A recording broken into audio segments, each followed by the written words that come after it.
Hello කොහොමද ඔයාලට කේන් lifestyle මගේ YouTube channel එකට ඔයාලා ආදරෙන් පිළිගන්නවා. ඉතින් මම අද ඔයාලට අරගෙන ආවේ කොහොමද මම බිත්තර සුප් එකක් හදාගත්තේ කියලා මගේ ඩයට් එකේදී. මම දවස් 3ක සුප් ඩයට් එකක් කරා. මගේ වීඩියෝස් මුල ඉඳන් බලපු කෙනෙක් ඉන්නවා නම් ඒක දන්නවා මම සුප් වර්ග කීපයක්ම හදන හැටි ඔයගොල්ලන්ට ගෙනල්ලා තියෙනවා. ඉතින් මම අද අරගෙන ආවේ බිත්තර සුප් එකක් කොහොමද රසට සිල්කි විදියට හදාගන්නේ කියලා. ඉතින් මේ බිත්තර සුප් එක හැදෙන ගමන් අපි චුට්ටක් කතා කරමුද.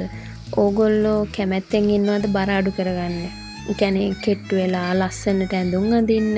ඉතින් අපි කවුරුත් කැමති නේද ලස්සනට ඇඳලා ඉන්න. විශේෂයෙන්ම ගෑනු කට්ටිය.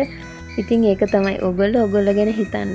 ඕගොල්ලෝ හිතනවා නම් මම හෙට කරනවා, අනිද්දා කරනවා, තව සතියකින් කරනවා, ජනවාරි ඉවර වෙලා කරනවා, එහෙම නැත්නම් මම අප්‍රේල් ඉවර වෙලාම කරනවා කියලා නෑ. ඔයාලා මේ මොහොතේම ඒක පටන් ගන්න. ඔයාලගේ හිතට ගන්න නෑ මම මේක කොහොම හරි කරනවා කියලා. මම කියනවට ඔයගොල්ලෝ අමාරුවෙන් හරි සතියක් කරන්න. මුලින්ම ඔයා සතියක් කරන්න. මේක එකපාරටම කෑම නතර කරන්න එපා. ඔයාලට කරන්න තියෙන්නේ තෙල් පිටි සීනි කඩ කෑම ගැඹුරු තෙලේ බැදපුවා සම්පූර්ණයෙන්ම ඔයාලා නතර කරන්න ඕන. ඊට පස්සේ ඔයාලා සාමාන්‍යයෙන් බත් හැඳි 4ක් ගත්තා කියන්නකෝ. එතකොට ඔයා කරන්න ඕන බත් හැඳි 2ක් ගන්න ඕන. බත් හැඳි 2ක් අරගෙන මස් මාළු බිත්තර ඒ මොන හරි අනිවාර්යෙන් ප්‍රෝටීන් අවශ්‍යතා සපුර ගන්න ඕන.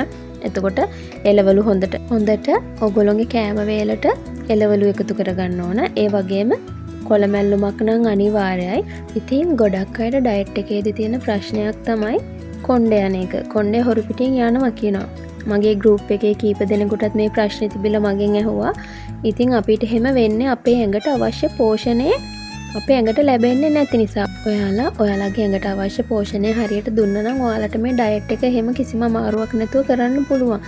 කොණ්ඩේ යන්නේ නැහැ. ඇඟට කලන්තේ ගතිය ඒව මොකුත් වෙන්නේ නැහැ. ඉතින් ඔයාලට බත් ග්‍රෑම් 100ක්, ඒ කියන්නේ යෝගට් කප් එකකින් එකක් ඔයාලට බත් කන්න පුළුවන්. එතකොට ඒකට හොඳට මස් මාළු බිත්තර එළවලු කොළමැල්ලුමක් මොන හරි එකතු කරගෙන කන්න පුළුවන්. එතකොට ඒකෙන් ඕගොල්ලෝගේ ඇඟට අවශ්‍ය පෝෂණය හම්බ වෙනවා. ඉතින් ඔයාලා ආස විදියට ඔයාලට ඩයට් එක කරගෙන යන්න පුළුවන්. ඉතින් අපි තව ඉස්සරහා වීඩියෝ වලදී තියෙන ප්‍රශ්න ගැටලු කතා කරමු. එහෙනම් ඉතින් මම හිතනවා ඔයාලට මේ වීඩියෝ එක වැදගත් වෙන්න ඇති කියලා. එහෙනම් ඉතින් තවත් අලුත් වීඩියෝ එකකින් ඔයාලව හම්බ වෙන්න. බොහොම ස්තුතියි මගේ channel එකත් එක්ක එකතු වුණාට.